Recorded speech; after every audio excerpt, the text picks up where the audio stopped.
वो धुने ले गए सारी, फूल डाली पे इतराए, खुशबुएं ले गए सारी। वो आए और न जाने क्या कहा आंखों ही आंखों में। अब आपकी जिम्मेदारी बनती है इस पंक्ति में बिल्कुल कि वो आए और न जाने क्या कहा आंखों ही आंखों में।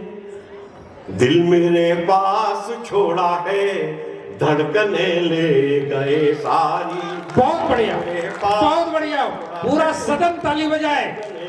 बहुत बढ़िया। सारी दिल मेरे पास छोड़ा है, धड़कने ले गए सारी। कि कटोरे आंसुओं से आंख के भरने नहीं देते, तुम्हारे ख्वाब हमको ये भी तो करने नहीं देते। कटोरे आंसुओं से आंख के भरने नहीं देते, तुम्हारे ख्वाब हमको ये भी तो करने नहीं देते। कि लेकर के मोहब्बत आपकी बोलो कहाँ जाएं, कि लेकर के मोहब्बत आपकी आपकी आपकी बोलो कहाँ जाएं। लोग जीने नहीं देते, आप मरने नहीं देते। लोग क्या बात, जीने बहुत बढ़िया, बहुत बढ़िया, आप मरने बहुत बढ़िया, नहीं देते। मुकर्रर मुकर्रर। लोग जीने नहीं देते कि कटोरे आंसुओं से आंख के भरने नहीं देते, तुम्हारे ख्वाब हमको ये भी तो करने नहीं देते। कि लेकर के मोहब्बत आपकी बोलो कहाँ जाए। लोग जीने नहीं देते, आप मरने नहीं देते। बहुत बढ़िया। वफा का नाम लेकर के वफा से जी चुराते हैं। देखिए मित्रों, जहाँ साहब का फोन आया रात को 12-1 बजे, बोले कल समय आ जाओगे? मैंने कहा आ जाऊंगा। फिर पूछा अभी तक क्या कर रहे थे, जग रहे थे क्या? मैंने कहा नींद नहीं आती। मैंने कहा नहीं सर। क्यों नहीं आती? मैंने कहा वहीं आके जवाब दूंगा। जवाब इनको दे रहा हूं, आप भी स्वागत है। वफा का नाम ले करके वफा से जी चुराते हैं, वफा का नाम ले करके वफा से जी चुराते हैं। किए रातों के वादे लोग दिन में भूल जाते हैं, वफा का नाम ले करके वफा से जी चुराते हैं। किए रातों के वादे लोग दिन में भूल जाते हैं। बताऊं आपको मैं सो नहीं पाता क्यों रातों में, कि बताऊं आपको मैं सो नहीं पाता क्यों रातों में। कि सपने तोड़ने वाले मेरे सपनों में आते हैं। क्या बात, क्या बात, क्या बात, बहुत बढ़िया। सपने में आते हैं, उम्दा है, उम्दा है। सपने तोड़ने वाले मेरे सपनों में आते हैं। इस गोत्र की आखिरी 4 पंक्तियां पढ़ लेता हूं, सुने आप। स्वागत। कि सपने तोड़ने वाले मेरे सपनों में आते हैं। कि आंख रांझा की ले देखूं तू मुझको हीर लगती है। बढ़िया है। प्रेम में तो यही माहौल होता है। आंख रांझा की ले देखूं तू मुझको हीर दिखती है। ये दुनिया फिर हमारे बाप की जागीर दिखती है। बढ़िया ख्याल है। रांझा की ले देखूं तू मुझको हीर दिखती है। ये दुनिया फिर हमारे बाप की जागीर दिखती है। भरोसा राशि फल में है न ज्योतिष में मगर अपनी, सुनना, भरोसा राशि फल में है न ज्योतिष में मगर अपनी।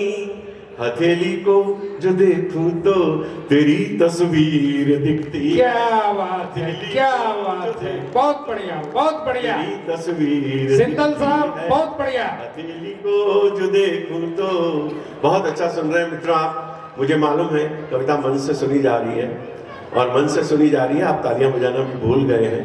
एक बार जोरदार तालियां बजाएं, पूरा सदन एक बार जोरदार तालियां बजाएं। मुझे भी लगता है लगना चाहिए ना कि जनता के बीच में अजंता की गुफाओं में पाठ नहीं कर रहा, सजीव जनता। सिंदल साहब, सजीव जनता, बिल्कुल सजीव जनता मित्रों, और आप उनमें ऊर्जा जो भर रहे हैं, निश्चित रूप से मैं ये चाहूंगा, आपने मुझे सदर बना दिया, लेकिन हमारे सदर आप ही है, आप क्षेत्र के सदर हैं। मेरी इस कविता के बाद में एक गीत और पढ़ लेता हूँ मैं, छोटा सा, क्योंकि वो गीत ऐसा है अगर नहीं पढ़ूंगा तो आप लोग की मांग है। मुझे कई मित्रों ने कहा कि मौसम बारूदी पढ़ के ही आना, है ना, और आप इतने मित्रों की मांग है तो मैं सोच रहा हूँ कि भर ही दूं। पर मैं ये निश्चित एक बात और आपसे कहना चाहूँ कि मेरे इस कविता पाठ के बाद में हमारे क्षेत्र के सदर आकर के अपनी, क्योंकि आप जिस तरह का संचालन कर रहे हैं उससे अच्छे आप कवि भी हैं। इनकी शायरी हमने पहले, सर मैं प्रोज का आदमी हूँ, मैं कवि नहीं हूँ सर, मैं प्रोज का आदमी हूँ, मेरे पास कहानियां हैं बहुत। आप कहानी, किस्सा कुछ भी सुनाएंगे, आप जो सुनाएंगे हमें स्वीकार्य है। अवश्य अवश्य। कहानियों में भी कविता का सा आनंद होता है, मैं सुन चुका हूं पहले आपको। बहरहाल एक गीत का आदेश हुआ है मुझे, उस गीत के लिए एक दो बंद सुना देता हूं उस गीत के, क्योंकि बहुत बार सुना गया गीत, स्वागत है। देश भर में मुझे बहुत प्यार मिला उस गीत पर। आप एक बार जोरदार तालियां बजाएं, शायद मैंने पहले भी सुना चुका हूं इस गीत को, बहुत सारे मित्रों के मुखड़े याद किए। सुने आप पहली पंक्ति। कुछ नए लोग भी हैं इसमें, कुछ नए, बहुत नए लोग हैं, उन नए लोगों को भी प्रणाम करता हूँ। नए लोग क्या है, पुरानी रचना भी ऐसे, कवि सम्मेलन का एक कायदा होता है, आप सुने हुए शेर को भी ऐसे सुने जैसे पहली बार सुन रहे हो, बिल्कुल, तो आप उसी तरह से सुने। क्योंकि ये एक बार क्या, वो एक शायरी पढ़ रहा था, शेर पढ़ रहा था, सामने से कहा वंस मोर, उन्होंने फिर पढ़ लिया, फिर कहा वंस मोर, उन्होंने कहा फिर पढ़ लिया, फिर उन्होंने कहा वंस मोर, उन्होंने कहा यार यही शेर बार बार सुनना चाहोगे या कुछ आगे भी पढ़ूं? तो बोले जब तक ढंग से नहीं पढ़ेगा मैं हम वंस मोर करते रहेंगे। तो मित्रों आप सुने गीत ऐसे, कविता में देखिए इन महफिलों में ऐसे ही बैठा जाता है।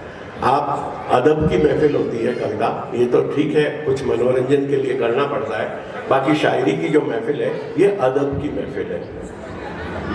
पहले के जमाने में ये कहा जाता था कि जब किसी शहर में मुशायरा होता था, कवि सम्मेलन होता था, तो माएँ कहती थी अपने बच्चों के लिए कि आज बच्चों को बिना स्लेट और पेंसिल के तालीम मिलेगी, क्योंकि वहां मुशायरा है।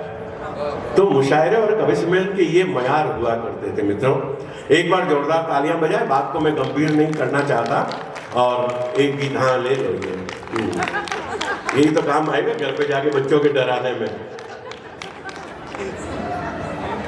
सोनी साहब ये आपकी मोहब्बत है, हाँ, फोटो मेरी खींच रहे हो, हृदय कली को सींच रहे हो, लेकिन इतना तो बतला दो ये काम क्यों खींच रहे हो। सुने पंक्तियां सुनाता हूं आपको कि हमने अपने दिल में ही, आपका उत्साह दिखना चाहिए, आखिरी गीत पढ़ रहा हूं, बिल्कुल 2.5 मिनट का गीत, सुने पढ़े स्वागत है। अपने आ गया, आ जाओ आर्यपत्र, उनका अपना अलग कार्यक्रम है सर। हाँ वो बात बोतल, हम लोग इधर अपने कार्यक्रम में ध्यान दें। हाँ नहीं, ताज साहब ने सही समय पे बोतल की बात लाई थी।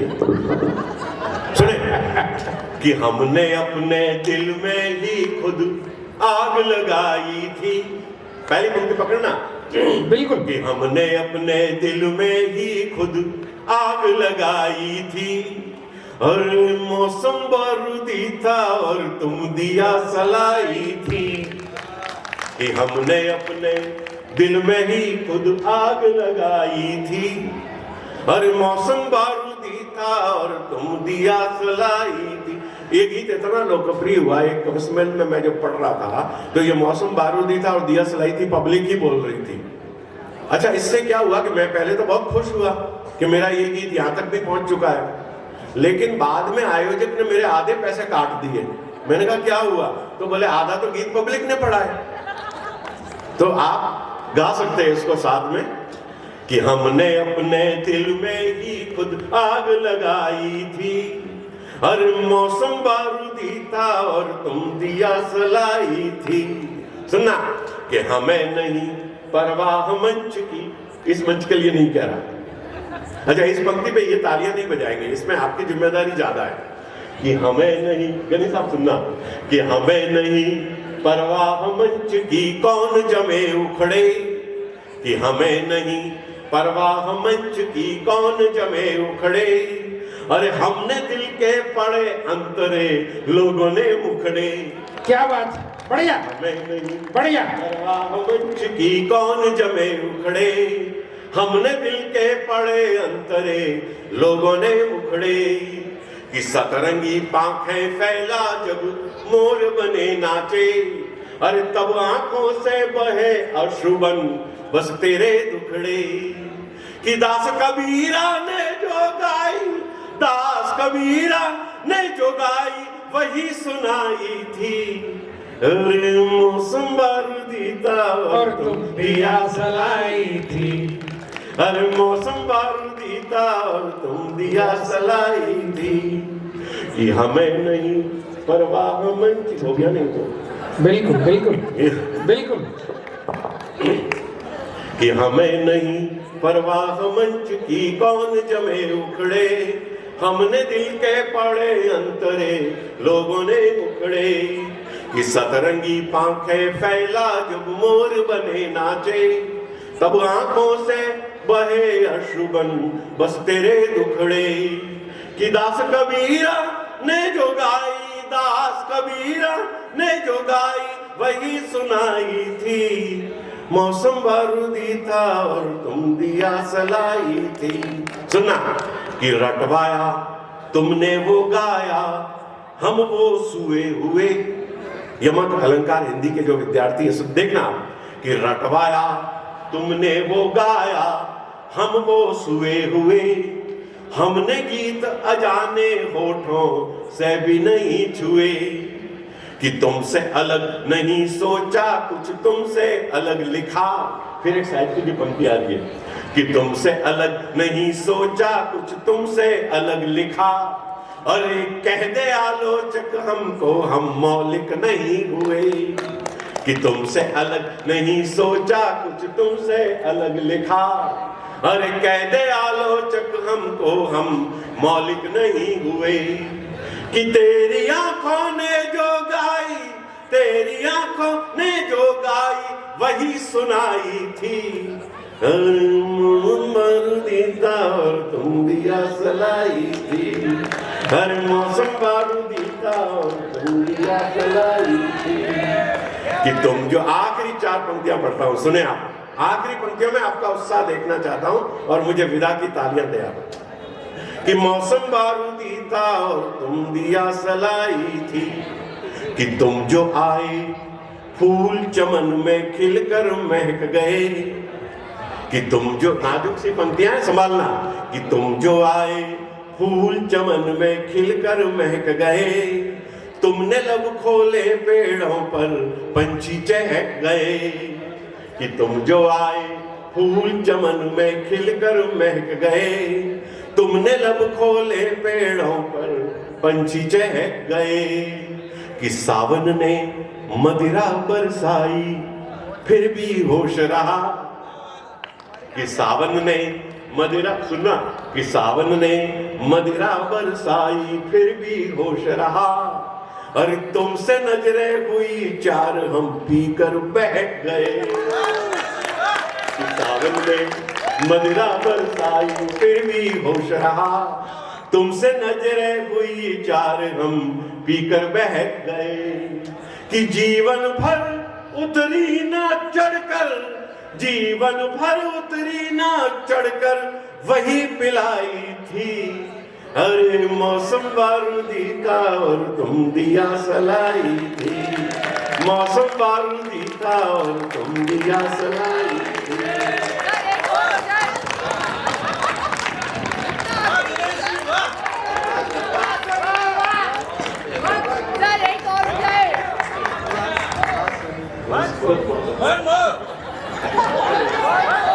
बहुत बहुत धन्यवाद सिंदल साहब। लेकिन श्रोताओं की मांग आपके सामने है दो चार लाइन नगर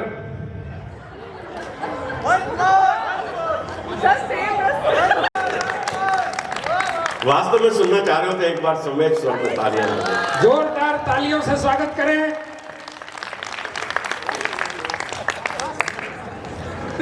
मुझे बड़ा अच्छा लग रहा है कि कोई आदमी इतने स्वादिष्ट भोजन को छोड़ के भी कविता सुन सकता है। ये सेंट्रल बैंक वालों की हिम्मत ही हो सकती है। बाकी तो जहां पे देखो खाना पहले होता है। बहरहाल एक दो मुक्तक सुना लेता हूं क्योंकि सोनी जी की मांग है।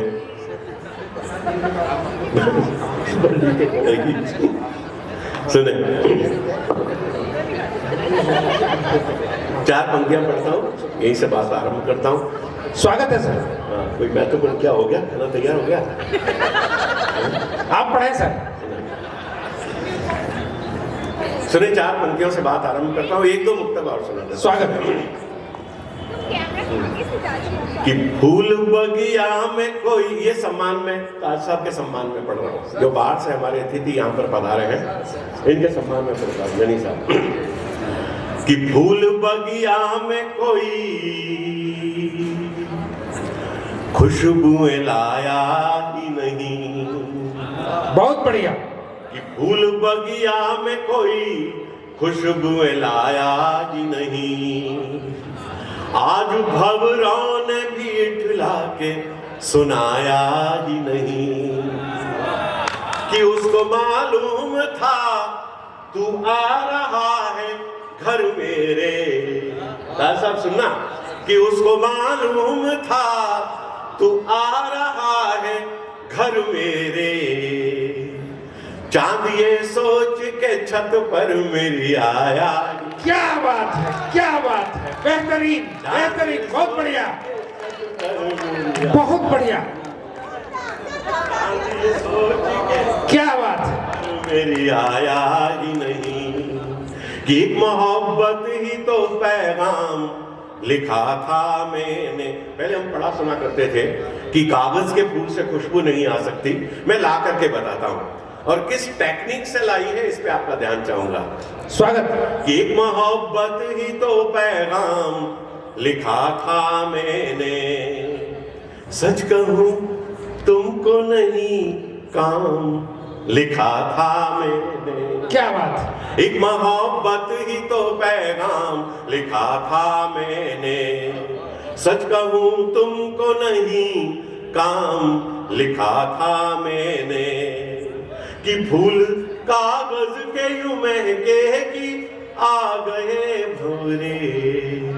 सुनना, वाह। कि फूल कागज के यूं महके कि आ गए भंवरे। कागजों पर जो तेरा नाम लिखा था मैं। क्या बात है, क्या बात है, बहुत बढ़िया, जो तेरा नाम बहुत बढ़िया, था मैं। उम्दा है।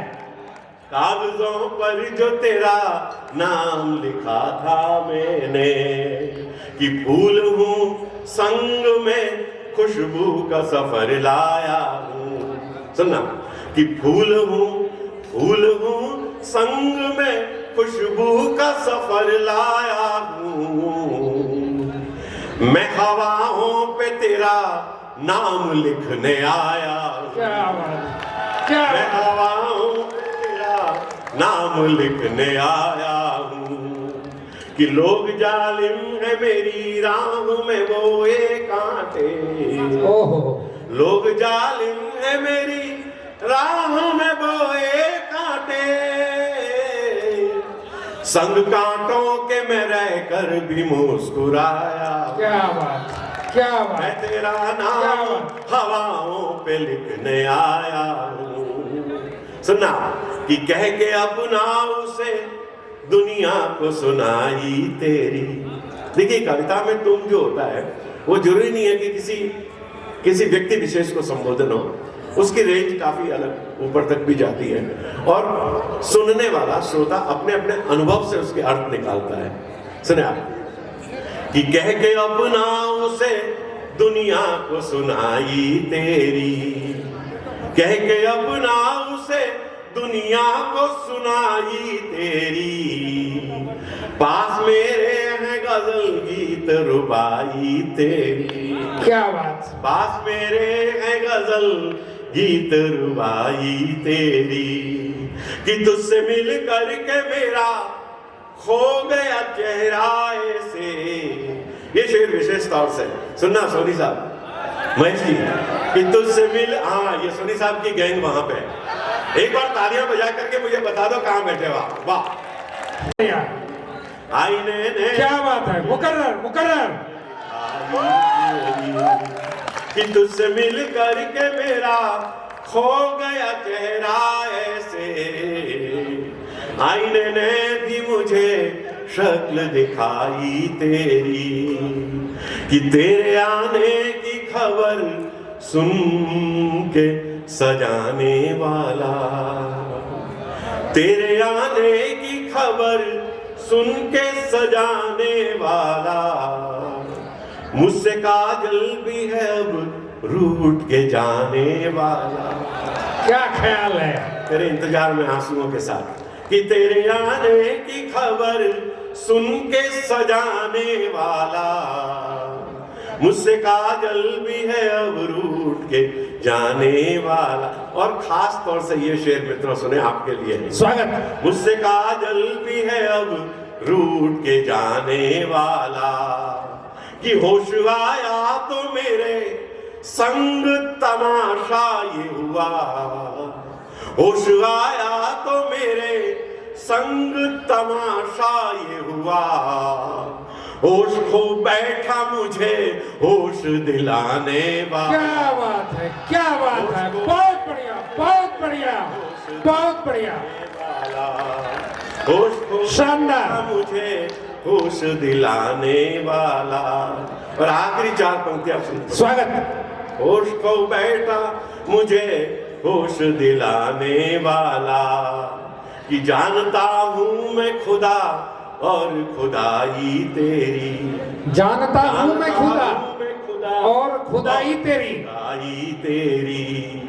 देख ली मैंने वफा करके वफाई तेरी। क्या ख्याल है। तू है हमदर्द मेरा तो ये बता तू मुझको, तू है हमदर्द मेरा तो ये बता तू मुझको, क्यों बढ़ाती है मेरा दर्द दवाई तेरी। क्या बात है, क्या बात है, बहुत बढ़िया बहुत बढ़िया।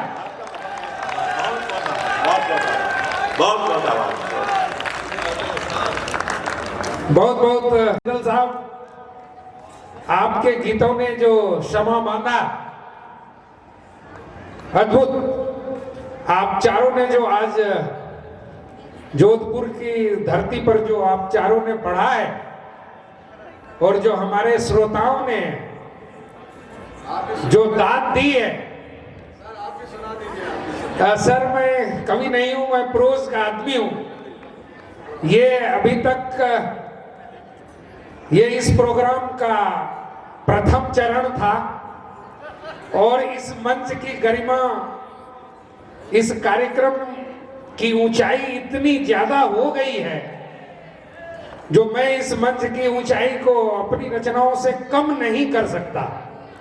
तो मैं इस कार्यक्रम के प्रथम भाग को यहीं समाप्त करता हूं और दूसरा भाग अब हम शुरू करेंगे जिसमें मैं अपनी रचना एक छोटी सी कहानी सुनाता हूं। क्योंकि मैं अपने को इस मंच के बराबर नहीं समझता, इसलिए इसे कंटिन्यू करना मेरे लिए संभव नहीं है। जिस ऊंचाई पर आप सबने इस मंच को आज आप सब ले गए हैं, तो हम अपनी रचना को उसमें डाल के इसकी ऊंचाई को हम कम नहीं कर सकते। इसलिए इस कार्यक्रम का जो ये प्रथम भाग था उसको हम यहाँ समाप्त मानते हैं। अब द्वितीय भाग में हमारे दो एक और सहयोगी हैं, एक वरिष्ठ साथी हैं, वो गीत गाना चाहते हैं, एक सहयोगी है जो एक कविता सुनाना चाहते हैं। और जैसे कि आप सबकी फरमाइश है और अभी का जो माहौल है, मेरे पास सर कोई भी जो हमारे पास रचनाएं हैं वो कोई बाहर की काल्पनिक रचनाएं नहीं होती। जो मैं देखता हूं उसी को मैं कहानी में रखता हूं। और हमारी कहानियों का नायक कोई मर्सिडीज वाला और कोई हवाई जहाज वाला नहीं होता। गांव में रहा हूं तो माहौल के हिसाब से एक छोटी सी कहानी सुनाता हूं। इसमें एक समस्या है और एक समाधान जो मैंने किया, तो वो मेरे हिसाब का समाधान था। और वो समस्या भी सुनाऊंगा, समाधान भी सुनाऊंगा। हो सकता है कि आप सबका समाधान मुझसे इतर। सारे पात्र जो हैं वो काल्पनिक है, किसी जात पात से कोई लेना देना नहीं है। नाम मिलना महज संयोग है।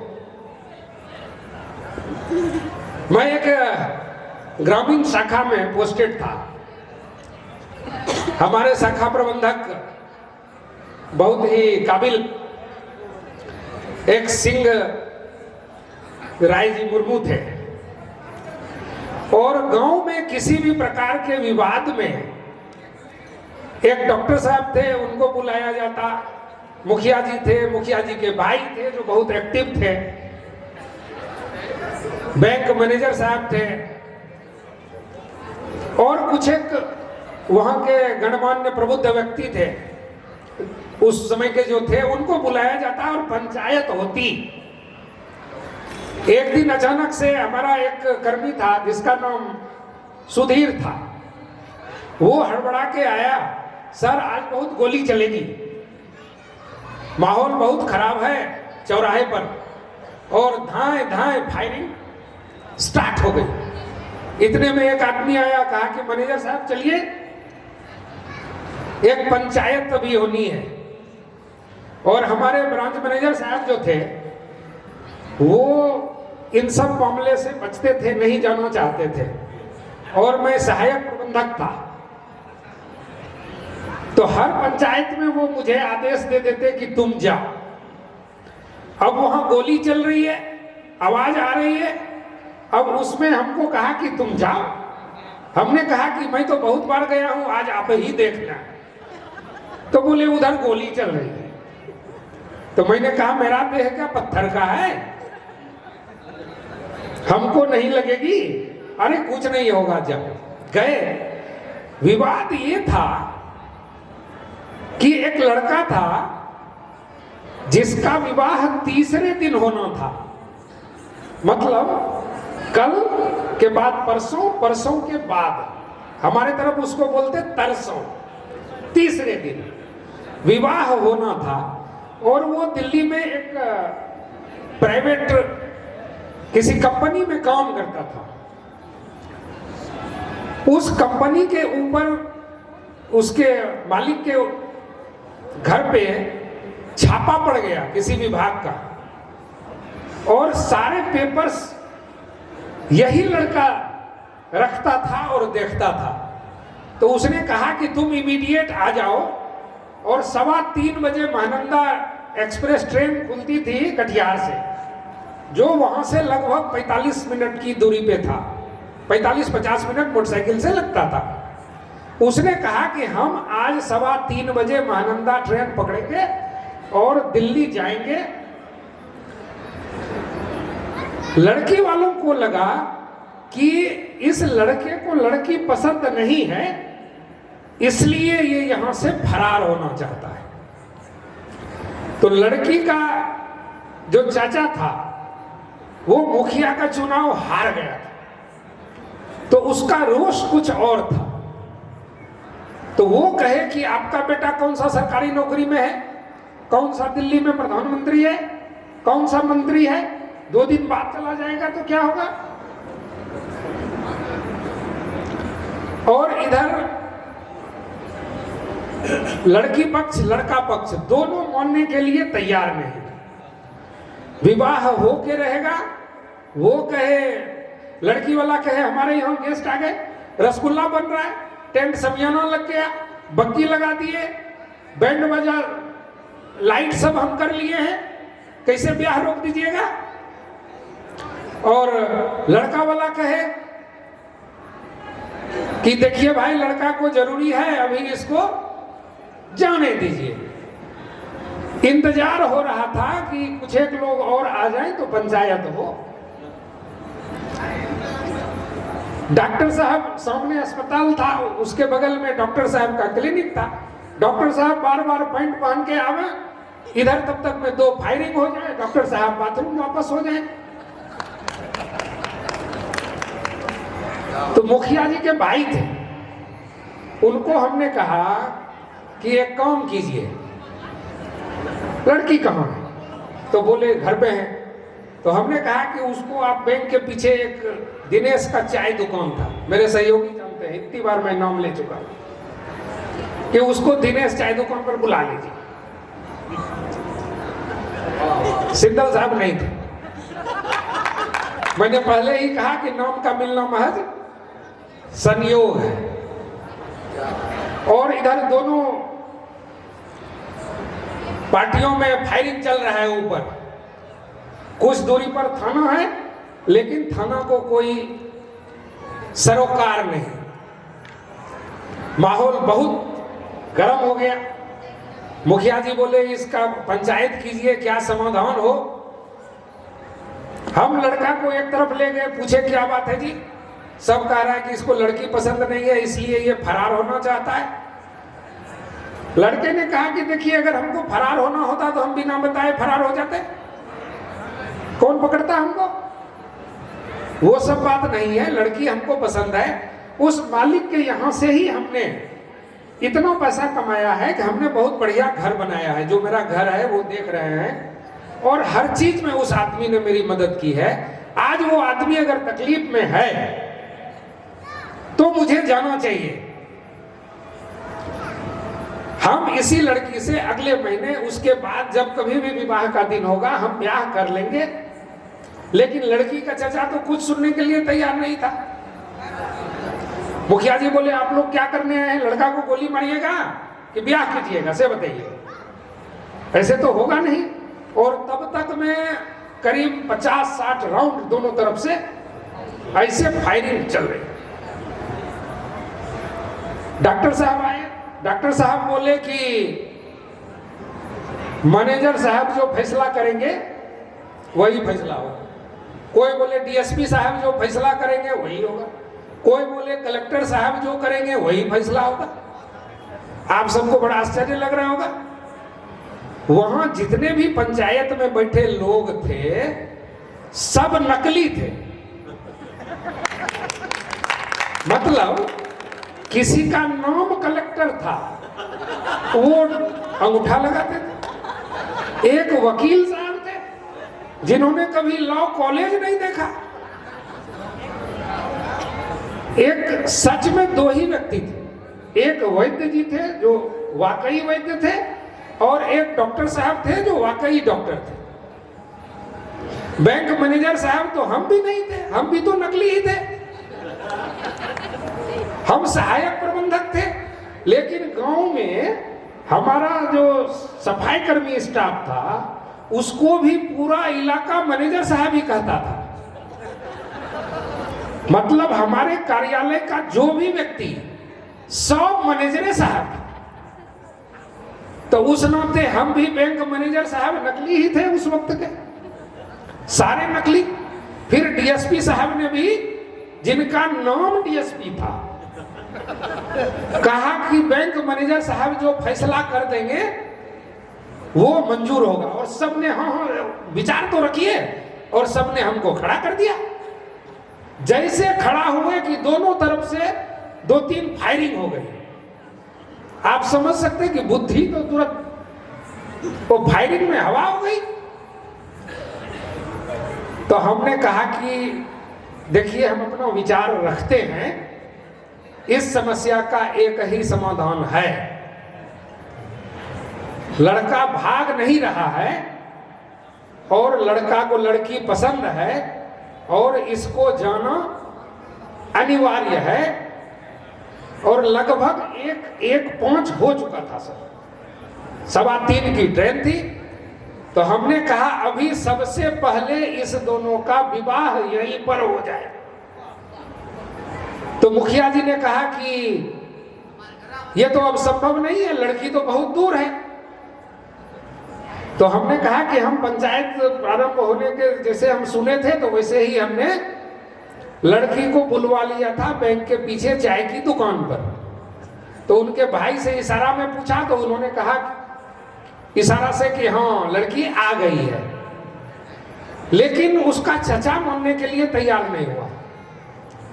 बोला मैनेजर साहब का पंचायत हम न मानेंगे, हमारी फलौनी बुआ आ गई है, हमारी फलौनी बहन आ गई है, रसगुल्ला बन रहा है, टेंट फेंट समियाना लग गया, बैंड हो गया, बग्गी हो गया, हम ये पंचायत नहीं मानेंगे। तब अचानक कलेक्टर साहब को याद आया कि वो तो कलेक्टर है। तो खड़ा हुए, बोले क्यों नहीं मानेगा,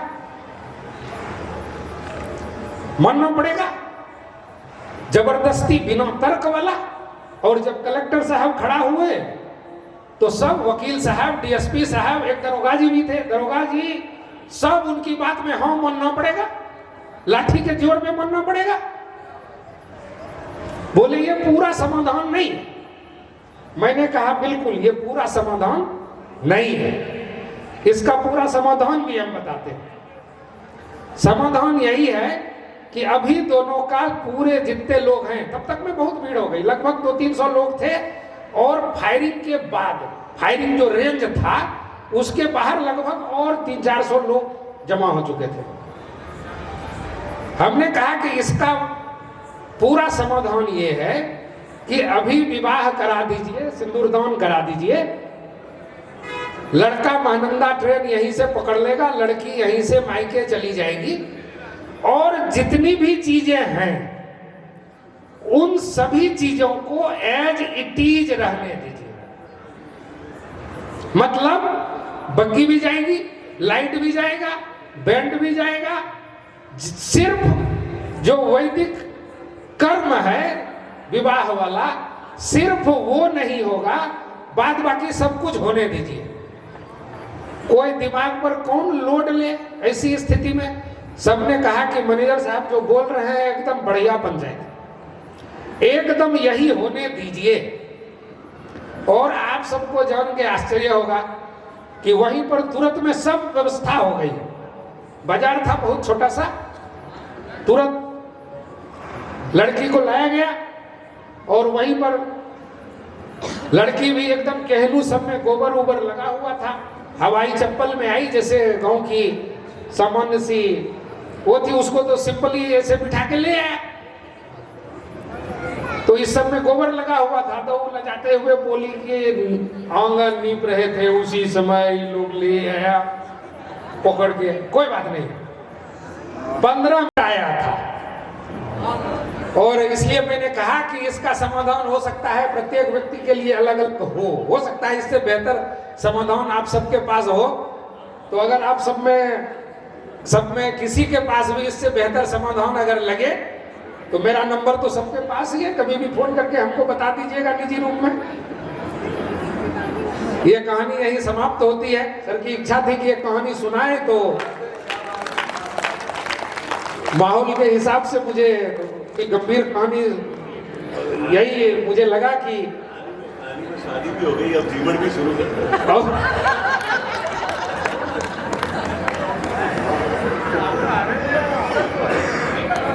हमारे एक वरिष्ठ साथी बड़े भाई कोई गीत गाना चाहते हैं तो स्वागत है।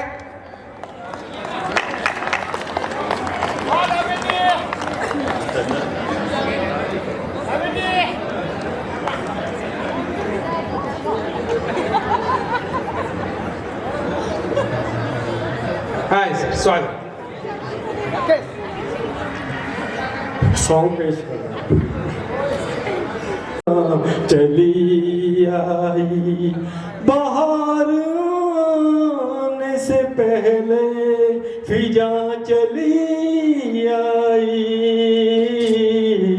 जुबां पे दर्द भरी दास्तां चली आई। खुशी की चाह में मैंने उठाए रंग बड़े, खुशी की चाह में मैंने उठाए रंज बड़े, मेरा नसीब पे मेरे कदम जहाँ भी पड़े, ये बदनसीबी मेरी भी वहाँ चली आई, जुबां पे दर्द भरी दास्तां चली आई, बहार आने से पहले फिजा चली आई,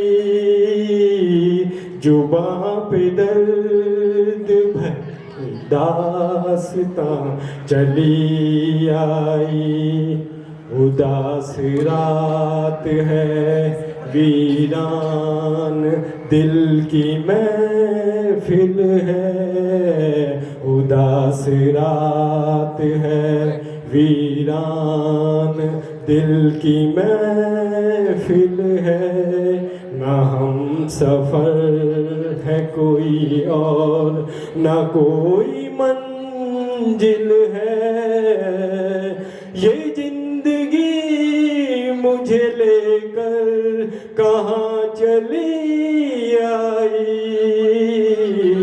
जुबां पे दर्द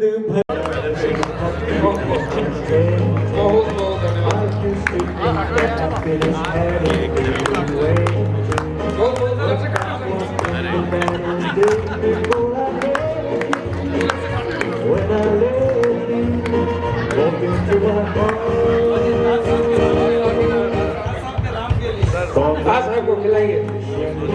and celebration when I tell everyone you're in love with me. इसको नीचे ले जाइए, And jubilee. राकेश इस केबल को नीचे कीजिए। ताली बजानी है, नहीं बजानी?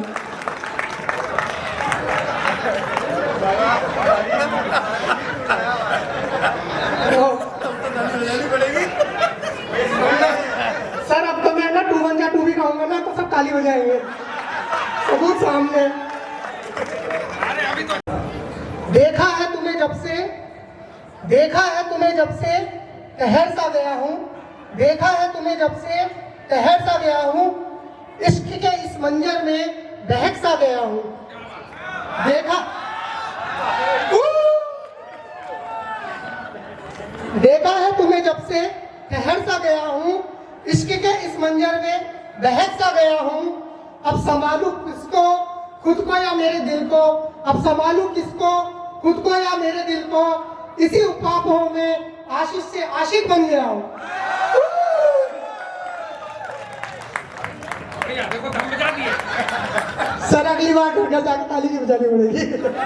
अब घर जाके खेल रही है तुम्हारे? नहीं, मैंने मैडम को पहले ही भेज दिया। अभी सर ने बहुत अच्छी कविताएं सुनाई जिसमें उन्होंने दिवाली, राम उनकी बात करी, तो उससे मैंने 2 लाइनें लिखी थी। इश्क क्या है? यासीन सर आप तो अच्छे से समझते हो, कन्हैया रहे हो। सर ने ना एक बार मुझे अपनी दास्तान सुनाई थी तो मुझे याद है, सर को कन्हैया कहा जाता था। ये खूबसूरती है, देखो खूबसूरती है हमारे देश की, हमारे मुल्क की। सर मुस्लिम समुदाय से, पर उनको भी कन्हैया कहा जाता था, तो ये खूबसूरती है। प्लीज इस बात के लिए ताली बजाइए, यासीन सर के लिए ताली बजाइए। इश्क क्या है? क्या है? इंदर जी बताएंगे, इंदर जी आजकल चूड़ी खड़काने में बिजी है। इश्क क्या है? मजहब दास्तान। इश्क क्या है? मजहब दास्तान, कभी खुदा कभी राम। इश्क क्या है? मजहब दास्तान, कभी खुदा कभी राम। और इश्क की इबादत, और इश्क की इबादत करता हूँ मैं, और इश्क की इबादत करता हूँ मैं हर दिन, चाहे दिन हो दिवाली या फिर हो रमजान। क्या बात है, मुझे पसीना आ रहा है। इस पे 2 लाइनें लिखी थी मैंने, पिछले साल लिखी थी। ये मोहब्बत का शोर, ये मोहब्बत का शोर मुझ पर इस कदर है छाया। ये बीच में वाह कल आरो भी जाना है। हीना मैडम इंचार्ज बन गई है, याद रखना। ये मोहब्बत का शोर मुझ पर इस कदर है छाया। देखो यारो, मुझे दिसंबर में भी पसीना आया। लाइनें आपके लिए भी है, अब आप समझ लेना कौन सी आपके लिए है। कोई चूड़ी खनकाता है, कोई पायल खनकाता है। किशन सर, कोई चूड़ी खनकाता है, कोई पायल खनकाता है। कोई चूड़ी खनकाता है, कोई पायल खनकाता है। हम तो वो आशिक है सिर्फ जो लोगों का दिल धड़काता है। Thank you very much. लेकिन सामने से मैडम को पहली बार सुना, वीडियो में तो मैं सुना था। बहुत बहुत धन्यवाद। और अपने सेंट्रल बैंक के साथियों और परिवार, आप सबने देखा इसमें मुझे और मुझे निजी रूप में और धीरे धीरे अपने स्टाफ लोगों के टेस्ट में भी अभी बहुत परिवर्तन आ गया।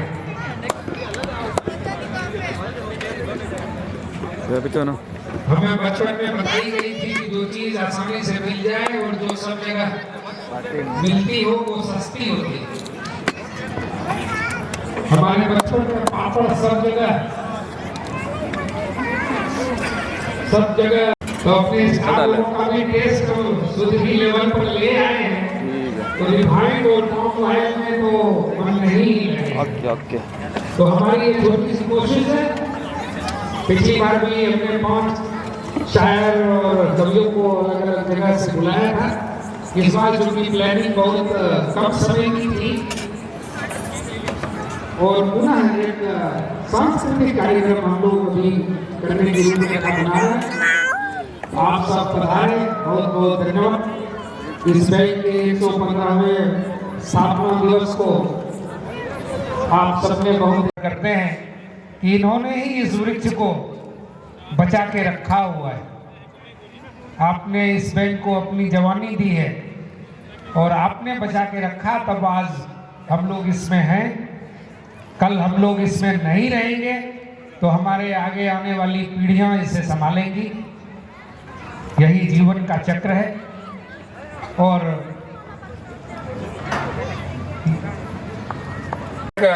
कॉफी मग बनवाया है जिसपे ये 115वां वर्ष अंकित है। तो जितने भी सेवानिवृत्त साथी हैं वो ले लेंगे, भोजन कर लें, उसके उपरांत वो अवश्य ले लें। अभी हाथ में पकड़ा देंगे, भोजन करने में असुविधा होगी या अपनी सुविधा से अगर दे देंगे तो है कि अपने जो स्टाफ है वो कॉफी मग है उस पे ये 115 वर्ष अंकित है। हम सोच रहे पहले खाना खा लें, अभी पकड़ा दें हाथ में, फिर खाने में असुविधा होगी।